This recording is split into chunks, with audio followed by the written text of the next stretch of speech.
এই মুহূর্তে আপনি স্ক্রিনে যেটা দেখতে পাচ্ছেন সেটা কি জানেন? এটা একটা রকেটের মেন ইঞ্জিন, যেটা মহাকাশ যানটাকে মহাকাশে ছেড়ে পৃথিবীতে ফিরে আসে।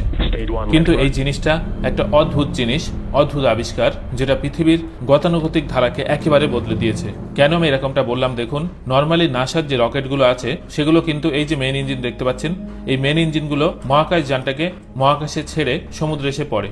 সমুদ্রে এসে পড়ার পরে সেটা নষ্ট হয়ে যায়, ওটা রিইউজেবল থাকে না। কিন্তু ইলন মাস্ক এমন টেকনিক বানিয়েছেন যার মাধ্যমে এই রকেটগুলো পৃথিবীতে ফিরে এসে সফলভাবে ল্যান্ড করে এবং সেগুলো আবার কিন্তু পরবর্তী মিশনে ব্যবহার করা যায়। এইভাবে এগুলো বারবার ব্যবহার করা যায়, যেটা কোটি কোটি টাকা বাঁচিয়ে দেয়।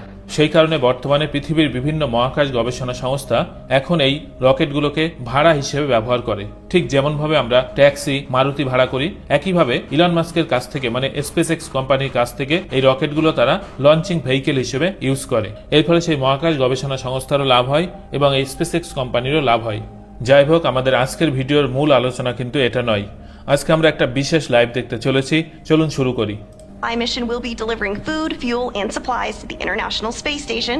এখন আমরা যে লাইভটা দেখব সেটা 11 এপ্রিল সন্ধ্যা 5:41 সময় আমেরিকার ফ্লোরিডা থেকে লঞ্চ করেছিল। এই মিশনটার উদ্দেশ্য আসলে স্পেস স্টেশনে যাওয়া। আপনারা সকলেই জানেন যে পৃথিবী পৃষ্ঠ থেকে 400 কিলোমিটার উপরে যে মহাকাশ স্টেশন আছে, যেখানে মহাকাশচারীরা গবেষণার উদ্দেশ্যে থাকেন, সেখানে মাঝে মাঝে খাবার, বিভিন্ন বৈজ্ঞানিক যন্ত্রপাতি এগুলো সাপ্লাই দেওয়া হয়। তো সেটা নিয়েই এই রকেটটা যাবে মহাকাশের উদ্দেশ্যে।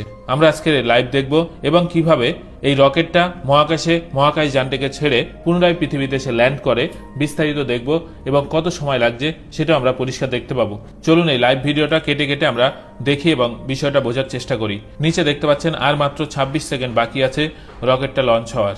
4, 3, 2, 1, ignition, and liftoff. Go Falcon, go NG-24.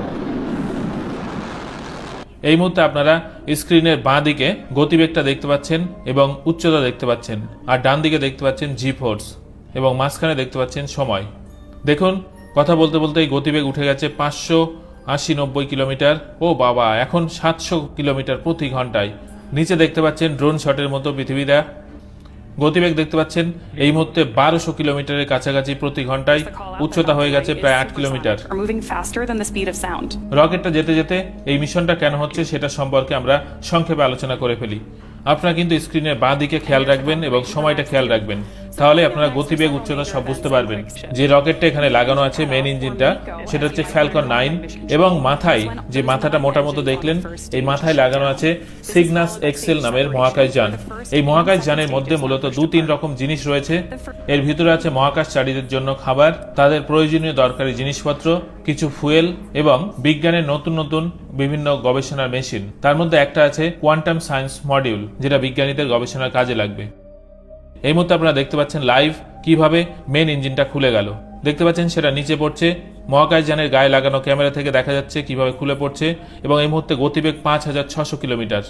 এবার আমাদের স্ক্রিনটা দুদিকে দুটো ভাগ হয়ে গেছে। দেখুন, বাঁ পাশে রকেটটা যে নিচে পড়ে যাচ্ছে সেটার গতিবেগ কিন্তু কমছে এবং ডান দিকে নিচে দেখতে পাচ্ছেন যে মহাকাশ যানটাকে পৃথিবীর থেকে বাইরের দিকে ঠেলে দিয়ে আসলো, যেটাকে আমরা বললাম সিগনাস এক্সেল, সেটার গতিবেগ ক্রমশ বাড়ছে। তার পিছনেও কিন্তু ইঞ্জিন লাগানো আছে, যদিও সেটা আয়তনে ছোট। সেটার গতিবেগ এই মুহূর্তে 6280 কিলোমিটার এবং সেটা এই মুহূর্তে 112 কিলোমিটার উচ্চতায় পৌঁছে গেছে। ডান দিকে খেয়াল করবেন এবং বাঁ দিকে আবার দেখতে থাকুন। 2000 কিলোমিটার এই মুহূর্তে গতিবেগ যে রকেটটা নিচের দিকে পড়ছে এবং তার উচ্চতা কিন্তু এই মুহূর্তে 114 কিলোমিটার। যাই হোক, চলুন আমরা কেটে একটু সামনের দিকে এগিয়ে যাই। আমরা এখন দেখতে পাচ্ছি রকেটটা অনেকটা নিচে নেমে এসছে। এই মুহূর্তে সে 7 কিলোমিটার উচ্চতায় আছে, নিচের দিকে সে প্রচন্ড গতিবেগে পড়ছে। সিগন্যাল ব্রেক হয়ে গেছে। আর ডান পাশে দেখতে পাচ্ছেন উপরের দিকের মহাকাশ যানটা কিন্তু 18,000 কিলোমিটার গতিতে চলছে। দেখতে পাচ্ছেন রকেটের এখন ব্রেকিং শুরু করেছে। রকেট যেহেতু পৃথিবীর কাছে চলে এসছে মাত্র 1 কিলোমিটার উপরে, সেই জন্য রকেটটা এখন পুশ করছে নিজেকে উপর দিকে। তার ইঞ্জিনটা জ্বালিয়েছে। আর মাত্র 200 মিটার উপরে, 100 মিটার উপরে তার পায়াগুলো খুলে গেল। ওয়াও, সফলভাবে সে কিন্তু আবার পৃথিবীতে ফিরে আসলো। এই রকেটটাই কিন্তু আবার পরবর্তীতে ব্যবহার করা হবে। এর ফলে তাদের কিন্তু অনেক টাকা বাঁচবে। এবার আপনারা দেখতে পাচ্ছেন মহাকাশ যানটাকে, সে কিন্তু এই মুহূর্তে 24,000 কিলোমিটার গতিবেগে চলছে। সময় পার হয়েছে 8 মিনিট এবং তার উচ্চতা এই মুহূর্তে 252 কিলোমিটার। আপনারা অনেকেই প্রশ্ন করেন যে মহাকাশ যানগুলো এত গতিবেগে চলে কিভাবে। এই যে 26,000, 30,000, 40,000 কিলোমিটারে। আসলে পৃথিবী পৃষ্ঠ থেকে আপনি যত উপরের দিকে যাবেন ততই বায়ুমণ্ডলের ঘনত্ব কমতে থাকে। এর ফলে সেখানে ফ্রিকশন কম, সেই কারণে সেখানে সহজেই অনেক গতিবেগে যে কোনো জিনিস চলতে পারে। ব্যাকগ্রাউন্ডে আপনারা পৃথিবী দেখতে পাচ্ছেন। পৃথিবী যে খুব ধীরে ধীরে ঘুরছে সেটা কিন্তু আপনি খেয়াল করলে দেখতে পাবেন। এই মুহূর্তে 9 মিনিট 20 সেকেন্ড পার হয়েছে মহাকাশযানের উচ্চতা 253 কিলোমিটার। সে কিন্তু এখন ইঞ্জিনটা বন্ধ করে দিয়েছে, তা সত্ত্বেও 26,866 কিলোমিটার গতিবেগে ছুটে চলেছে। এই মুহূর্তে সে পৃথিবীর চারদিকে অরবিট করবে, তার কিন্তু আর এর জন্য ইঞ্জিন চালাতে হবে না, এই বেগে সে অটোমেটিক ঘুরতেই থাকবে। এটাই হচ্ছে অভিকর্ষের খেলা, এটাই হচ্ছে অভিকর্ষের মজা। ডান দিকে উপরে দেখতে পাচ্ছেন পৃথিবী ঘুরছে, সেটা বোঝা যাচ্ছে, সাথে মহাকাশযানটাও চলছে। এখন যে ফুটেজ দেখছেন এটা কিন্তু মহাকাশযানের গায়ে লাগানো ক্যামেরা থেকে সরাসরি লাইভ, এটা কোনো এডিট বা অন্য কিছুই নয়। আর একটু কাটি, দেখুন অলরেডি 11 মিনিট 40 সেকেন্ড হয়ে গেছে। পৃথিবীর ঘূর্ণনটা এবার কিন্তু আরো ভালো বোঝা যাচ্ছে। সেই সাথে আপনাদের জানিয়ে রাখি, এই মহাকাশযানটা গতকাল অর্থাৎ 11 এপ্রিল লঞ্চ করেছিল। 13 এপ্রিল আন্তর্জাতিক মহাকাশ স্টেশনের কাছে পৌঁছাবে, যেটা 400 কিলোমিটার উপরে আছে।